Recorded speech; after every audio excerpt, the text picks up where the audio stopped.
I'm gonna the name of this place is Boyd's Mason Lake Resort. Isn't this on Long Lake? Yeah.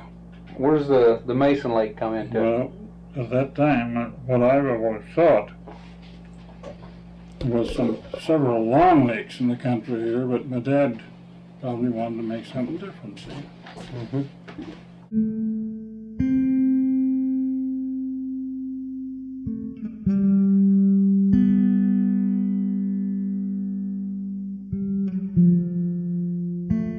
There used to be an old road pass here called the Mason Lake Road, too, one time. Didn't that go right fairly close to here? Well, that was down here on 70s now. That was the original Lake Road? Yeah, well, it come down here to the old slough, Yeah. and then come up in here around the end of the lake. Mm-hmm. Well, that's an old timer. But it's been relocated. I mean, it's not in the same position any longer. Well, the old road is still there. Yeah. And that swing around the north end of Pelican Lake there? Yeah. One time, and then down into Mason. That went from there down the river, and it also went over to Payne's Farm that forded the river there. Mm-hmm. Smith and Hanson was logging in there, and this Hanson was quite a farmer. He used to raise the grain for the horses in the winter. Well, I don't know, in this resort here, I think we've always had a good business. I can remember back in the old days when you had to have a guide to get anywhere in this country, we had as high as 16 guides working here. And we used to get good crowds then.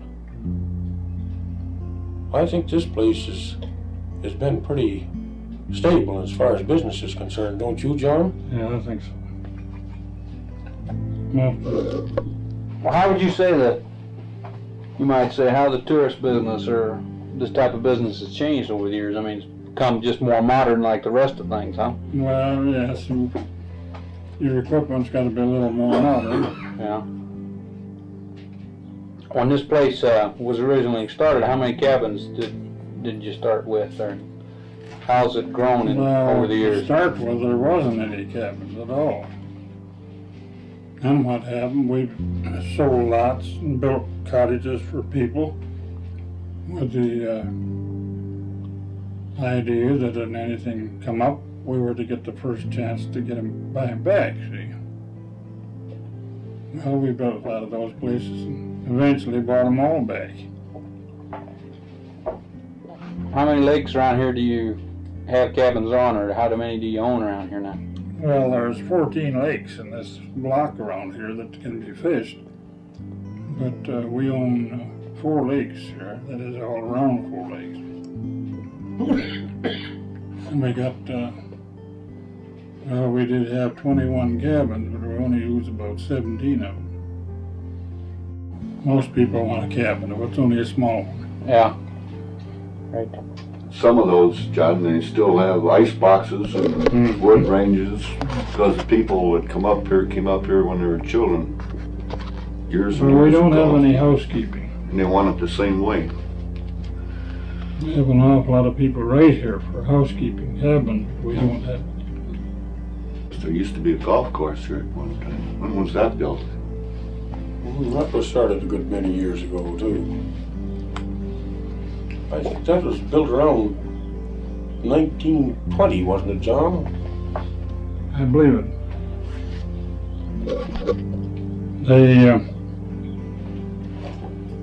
course, at that time there was none at Park Falls or Phillips. No. But after they got those courses, why, there was 3 of them right here in a bunch, and it didn't pay.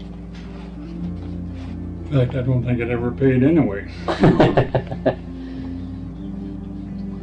Yeah. No, but it gave us a lot of backache building it, I can tell you that. Yeah. A lot of work goes in one of them, isn't it? I guess so.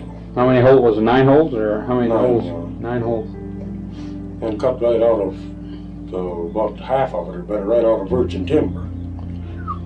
Take those stumps out and then pick the rocks up right down to a 1/4 of an inch. Mr. Boyd, when he was born and when he came in this area, who his parents were, and any background information he thinks might be of some interest.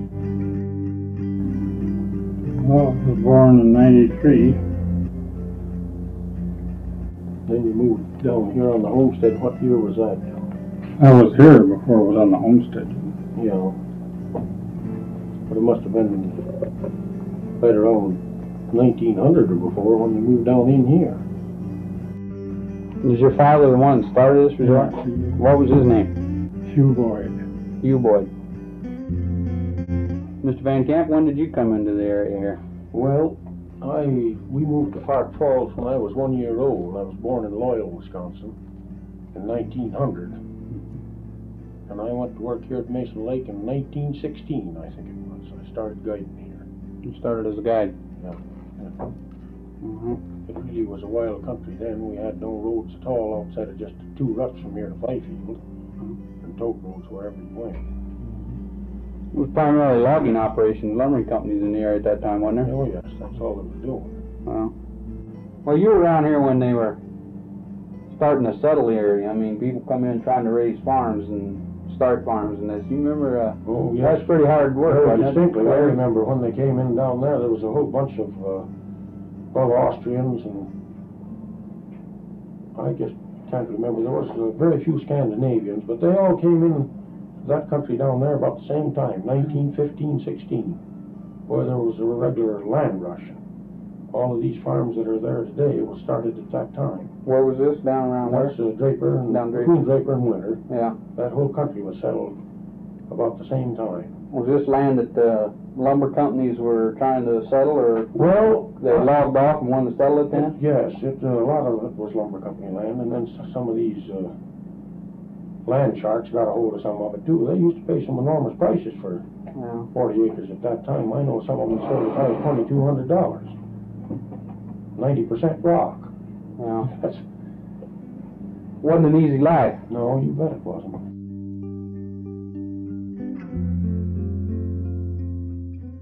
What were the Indians like up in here around early logging days? We'll go back in time here, but were they on reservations, or were they just living out in the woods, or just exactly how they live, or what do you recall about that? Well, they had reservations for them at that time, but there was a lot of them scattered around the woods They too. used to drive back and forth from one reservation to the other. And this was quite a route for them here. They used to had a fence between Long Lake and Round Lake. And these Indians would drive the deer down and have a crack shot there at the gate, see. Mm-hmm. Yeah, they had a fence all the way across with just one opening. And they'd take a couple hundred of them, make a drive from the river south. I saw one wagon load of them. They was always stopping to get sugar or tobacco or something. Well, my dad used to give them stuff once in a while. I remember this one time this wagon drove up. There was a whole bunch of them in there, and dogs. They had 28 set of deer horns hanging on that wagon. And old McKinnon was here at the time. He was quite a photographer. Gosh, he says, Hugh, I'd like to have that set of horns there. The old man just reached out and got him. He says, well, here they are. But they'd stop by here quite often. So I had one fellow named Poopor. He was a crack shot. He used to do the gate shooting over here. I heard my dad telling about him. He got after a bear. And he followed him for 4 days, and he crossed the river twice, and him right after him. He stayed right with him till he got him. See him up there one time coming out on a trail. He had an old doe and 2 fawns. Had the fawns under his arm, and the big doe across his back.